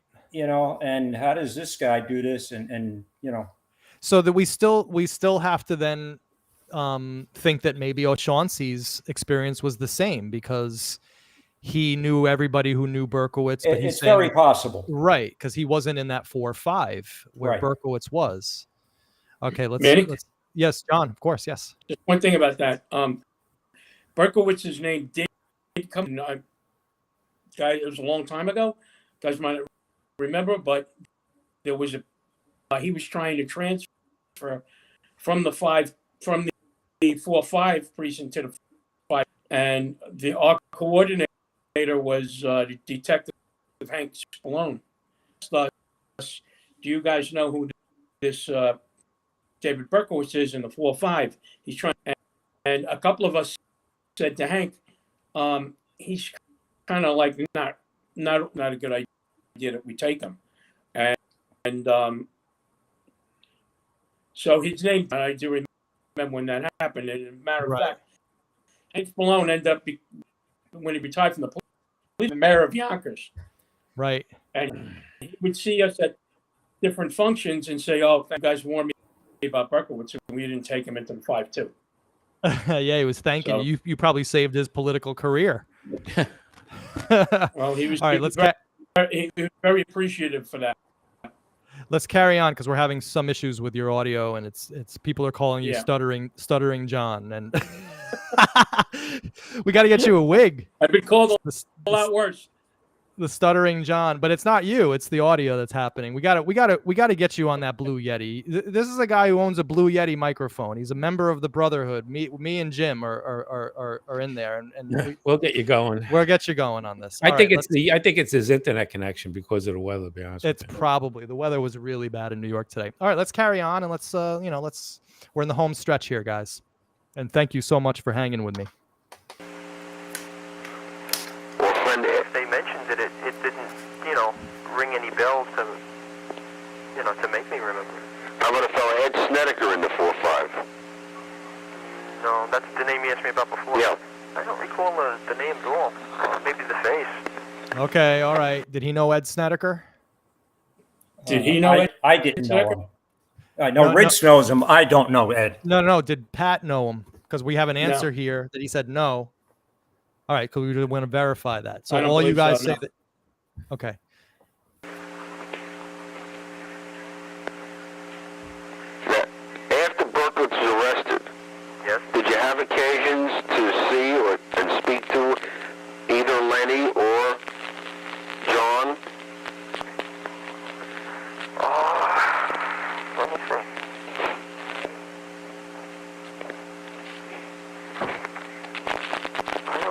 I think John might have been with Howie once, and I'm trying to think where I saw him. Might have been at one of the diners.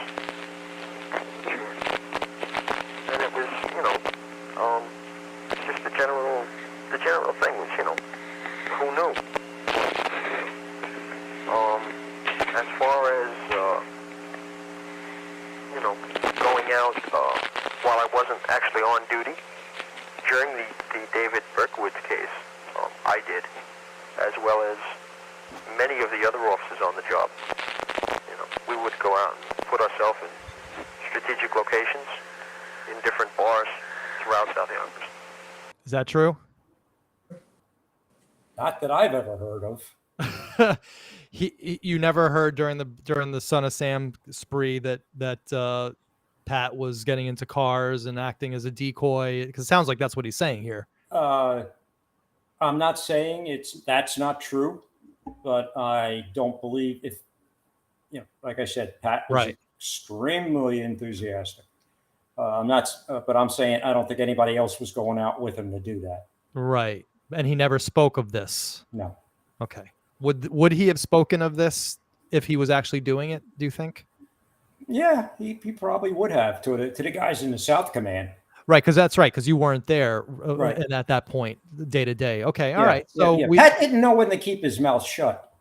Okay, so this is so the jury's out on this one. We can't say for sure whether he's telling the truth or not on this, on whether he went out and decoyed and tried to catch Berkowitz himself. Right.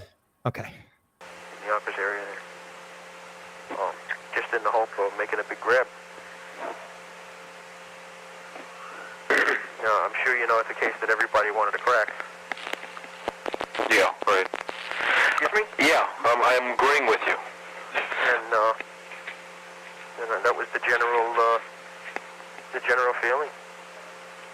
Mm-hmm. I know that, as I say, Pete Intervallo felt very strongly about it, and at the time, he felt that the department wasn't giving it the attention it deserved for this particular suspect he had. That's confirming, of course, what Gary said earlier. Gary, you were hanging out with Pete, and Pete said, "I can see the Son of Sam from here." Yeah. Right. Okay. Him and his partner. And the consensus of opinion was that he didn't get promoted to detective for doing work on the case, but that it was more or less to keep him from hollering about, how the department really didn't follow it up as they should have. Wait, he just made a pretty serious accusation against YPD. He said that YPD turned Intervallo into a detective to shut him up about Yonkers not catching Berkowitz. Do you guys have any opinion on that? Gary? Oh, that's hard to say. It's hard to say. I do think they gave him his reward that was due. Right. John? I believe that's true, that they realized probably after he should have got that promotion that he was right from the... I think it was kind of an embarrassment also for the department not to have taken it. And, right. And yeah, right. Yeah, I know Mike Lorenzo, that's one of the beautiful things about working with Mike is that he there's this narrative arc, there's this redemptive arc happening where he feels like, maybe a little more could have been done. He's not second guessing or backbenching or Monday morning quarterbacking, but he told me that he just felt like there was frustration amongst the ranks after the arrest that they should have done more. Yeah. Well, I'll say this, that once Intervallo was designated a detective, he was exemplary. Uh-huh. He had a fantastic career as a detective. Mm-hmm. Well, I mean, in reality, he was. Well. Yeah, and if you think about it, he was the one law enforcement officer who was naming Berkowitz as Son of Sam before. So it definitely sounds like he deserved that promotion. And did they put any roadblocks as he was carrying on with this Son of Sam thing initially before he got made a detective? Did the Yonkers police throw any roadblocks and tell him sit down, be quiet, don't get involved in that, or did they discourage him or encourage him or just remain neutral Now, wait, what are you talking about? Before the arrest? before the arrest? As he was developing this, as this Son of Sam issue was being developed in Yonkers, did anybody throw interference in the way of these guys that were following up on it? The department. I wouldn't say interference, but I would say that at that time, there was kind of this mindset in the city that, hey, nothing ever happens in Yonkers. Oh, Mm. And which was false to begin with. sure. But it was one of those things that, yeah, we'll just push this over here. Nothing big ever happens in Yonkers. But they didn't discourage him personally and tell him, look, No. no, well, No, I doubt that. And I don't No. think Pete would have listened to them to begin with. well, good Yeah. for him. And Mike Lorenzo was telling me that his dad, speaking of fire escapes, that his dad was on Berkowitz's fire escape several days before the arrest, and looked into the apartment and saw all the crazy stuff. And so the detectives and the cops on the street, they had a real good handle on this guy. But that's not really the topic of the show. And I know that former cops talking about their department is always a sticking point. So this isn't something that I particularly want to pursue right now. We can move on with the tape if you guys don't have any objections. Go right ahead. Okay, cool. All right. Why did you tell members of the Yonkers PD that you were called back into the Marines? Pardon me? Why did you tell the members of the Yonkers PD that you were being called back into the Marines? Well, originally, it was just to see what was going on as far as my leaving the job. If this is what was wanted, there was a particular lieutenant that I went through on this. Yeah. So in other words, you're telling me that they... Yes, sir. Yeah. Okay. Yeah. I think we spoke about before, Manny. Yeah. Okay. Yeah, I took care of that. Oh, okay. So forced you out? No, not at all. Originally, what put the bee in my bonnet was a recruiter that called me up, who understood that I had been discharged and wanted to know if the hardship was over and this, that, and the other thing. And that's what I started thinking about it. Right, but there was, as far as the Marines was concerned, though, they weren't really interested in your hardship, correct? At that point. No, not at all. In other words, when you were, I had only filed about 3 or 4 reports as to the hardship. Right. That's all. So as far as the Yonkers PD was concerned, that you were called back into the service. Did you know that? No. I never submitted any paperwork saying that I was called back. I never gave him any statement saying I was called back. Just that I was, I requested a military leave of absence. In other words, you're telling me that you never told anybody. Oh, no, I'm not saying that. Okay, so apparently you did tell them that you were being called back. all right, and that's the end of tape 2. So it ends with them discussing the military stuff and so on and so forth. So in my opinion, the big takeaways here, we're just generally getting more of a feel about this Pat O'Shaughnessy. And of course, Gary's oral history and testimony about this guy and recollections was really, really helpful, actually extremely helpful to me, and I'm sure the audience, to fill in the blanks and to shade in the colors here. I mean, this yellow Volkswagen thing is in my head, I have to say. And Well, I so think in my head too, but I think more outstanding is Gary's statement about the 2 phone calls before Moskowitz. I think that's outstanding information. that is outstanding information. Definitely. And now, just to be just to make sure that, you know, Gary is being accurately. He didn't say, No, Gary, you didn't realize that. say, right, that was anything suspicious Right. there. Just something that you always was kind of in your head, like that's something that you always thought about. So, you know, very interesting stuff. So each one of you guys, actually we have Eric calling in. Let's get Eric in. The one, the only. I don't have time for a long intro, Eric, so we'll just get Eric in to ask his question. Eric, briefly, because we want to kind of end the show. Briefly, fascinating show. Hello, Jim, John. Pleasure to meet you, Gary. Gary, I'll be quick. First, I like the way you speak about Patrick O'Shaughnessy. It's integral. You show what's positive, what's negative. You show a lot of compassion for the human condition, you know, and you're truthful and not cruel or trying to sway people. The Christmas party, where was that Christmas party? In Yonkers? The Christmas party, I don't know anything about. I wasn't part of that. Was Lenny D'Appolito there with him? He doesn't know. I don't know. I wasn't there. Despite he was married, did Patrick O'Shaughnessy ever mention the names of any girls he was keen on or friends with? Never. Actually, I went to his wedding. Mm-hmm. And he had a big wedding,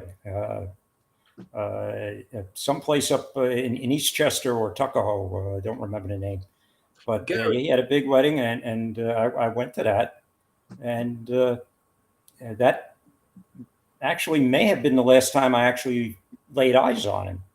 Mm. Gary, do you remember who the name of the detective sergeant who thought that there were other people involved? I know who it is, but I'd rather not say it on the air at this time. Okay, because I had spoken to Michael Novotny, who said at first he never believed it, but then he came to believe it. All right, well, that's the fellow we're talking about then. Yeah, he became a detective. Okay, I didn't say that to embarrass you. No. I have spoken to Michael Novotny. He died just before Manny would have interviewed him. Gary, just so you know, Eric has been Eric is one of my team members, and also he's good friends with a lot of the players involved. Detective Chinati from The Ultimate Evil, James Rothstein, Vice Detective, and quite a few people from the book. So he that's why he called Novotny a few years ago and spoke to him. Mm-hmm. Yeah, so that's why he knows him. Because I knew that he was friends with Maury Terry, and when Terry died, nobody ever really knew it. Rothstein told me, and I said, my God, where are all the files going to go? You know, but the thing is this, did any New York Police Department officers ever come to Yonkers when this was going on that you knew of to inquire with their peers in Yonkers about this case? Not that I'm aware of, but I was a patrol officer at the time, and nobody would have been interested in telling me anything about that. Did you ever know of a drug trade Rothstein told me of that he knew of back in '69, Interstate 90-94 drug trade, which had a serious line in Yonkers going to North Dakota? No. Mm-hmm. No, that's before my time. I'll end like this. It's quite eerie. You get the 2 phone calls from Patrick O'Shaughnessy when these shootings are taking place just before the murder of Stacy Moskowitz. At that same time, around that time, Rothstein, he had trouble for being a good guy with the NYPD, was visited by a forensic detective, Michael Kane, who said, Jim, I got to speak to you. Those shootings going on, it's not one person. I mean, this is the debate. This is the ultimate debate, none of us have the answers. All right, Eric. So those are great questions. Thank you very much. And Gary, we had on one of the mystery men, Mr. E, as a boy who observed and heard the shepherds being murdered at Untermeyer Park and Gardens. He said his father called and the Yonkers police said, we know who they are. They're even wealthy. Just leave them alone. Why would they say that? Oh, that I would have no idea. If they said absolutely none. Well, if it was even said. That's correct. We always have to have the historical if. Yeah, you're going back, 76, 77. I've got 3.5, 4 years on the job. Nobody really cares who I am or even knows my name. Right. Well, we care. You were great, Gary. You really gave I mean, the other two guys are great, but you really gave. Yeah, they're all right. No, I'm not putting you on. I don't pay compliments. God bless you all. Thank Stay you, well. Eric. Thank you, Eric. Okay, Thanks, Eric. sir. Thank you very much, Eric. Take care. All right. All right. Well, listen, we're coming up on an hour and 50 minutes, and you all know that that's pretty much my limit. So this was an excellent show. I just want to give the final word to Jim first, then John, and then Gary, and then we'll take it on out of here. Well, other than again, I have to say that if this was an active case and somebody came to me and said, "Well, I talked to the perp 2 days or twice before the actual crime was committed," I would have to look at that guy a little harder. And I think Gary makes a good point with that. Again, we're not saying he did it, but the Right. curiosity is there. You know? Yeah, the timing coupled with the yellow Volkswagen is now putting me back in. Is now putting this guy just a little back into the camp, and I hate to say it because I'm on this Berkowitz acted alone trip, but I've always said that if Berkowitz had help, again the big if, the historical if, it would have, in my opinion, it would have made sense for him to use somebody who was familiar with police tactics, like a policeman. Right. And who out of all of the people in this entire orbit of acquaintances, Berkowitz was somewhat acquainted, I suppose, possibly with O'Shaughnessy, although maybe not. But there was a chance for those two to meet, at least. We don't know whether they did. But if there's any chance of anybody being involved, at this point, I only see O'Shaughnessy. And even there, it's 99.5% no, and now we've just been brought back into 0.5 because of Gary's testimony. See, And Gary, course, if you had gone out for a drink, with all this would have been settled. Yeah. So it's your fault. Yeah. So, I blame me too. So, John, now you're having some audio issues, so make it brief, but we definitely want to hear your last word. Well, I just think that our goal is out what the truth is. Some people may not like it because it may be easier to, point the finger at, or if someone is involved, let's find out what the truth is and not go with the people's lust for blood or to find the worst in people. So I agree with that, and the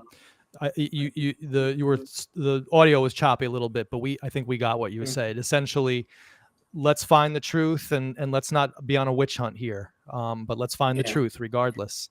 And Gary, you're now the new star of the video series. I hope you can accept that new position that you're in. People are going to Gary. Yeah. Until the next show. People are already asking for you back in the chat, so maybe we'll talk about that. But but give us your last word. We really appreciated you being here, and we definitely want to hear what your overall thoughts on tonight. It's good to have the opportunity to talk about Pat and the case in general. The police in multiple areas dropped the ball on this. And I think it could have been solved a lot earlier. And, I'm glad that we have the opportunity to talk about it and maybe find something new out that what's going on here and maybe really get to the bottom of something. Yeah. And I think, sorry. And like Rince says, some people, I believe, were very falsely accused and had their names dragged through the mud unnecessarily. And others, I think, kind of escaped the spotlight when they should have been in it. That's what I was going to say on this O'Shaughnessy. Maybe he flew under the radar this whole time. And, we got to reassess. So anyway, this is great. Listen, so guys, please, thank you so much for joining me tonight. I'm going to take you guys out and I'm going to outro the show, but please stick around in the room, John, Jim, and Gary, because I want to just say goodbye to you off the air, please. So just stick around and I'll be right back in a minute. All right, guys, thanks so much. Thank you, Manny. On behalf of the audience, that was great. All right. Well, guys, another classic episode just almost is concluded. I want to say thank you so much for being there with us tonight.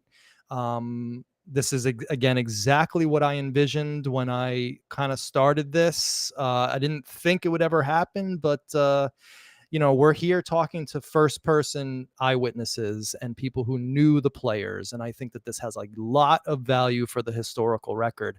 So I hope that you guys enjoyed yourself tonight. We certainly have taken some twists and turns this evening, and my mind is definitely reeling. So on behalf of Rince, of Gary, and of Jim, I want to say thank you so much to everybody out there. You guys are an awesome audience. We're going to be back on Thursday with a solo show. It's going to be my presentation, Why Untermeyer Park Had Nothing to Do with Son of Sam. Yes, there were occultists there. Yes, they practiced and killed animals there. No, in my opinion, they did not involve David Berkowitz in their activities. And then, of course, next Manny Monday, we are going to be joined by John Catalano, a fan of the show, great viewer, great friend of the show. And we're going to be discussing the Virginia Voskerichian Mr. Barlow tape. So that's next week. So we got a lot of exciting things coming up. I want to say thank you so much for joining us. This was an awesome, awesome time. We will see you at the next video. Thank you very much, guys.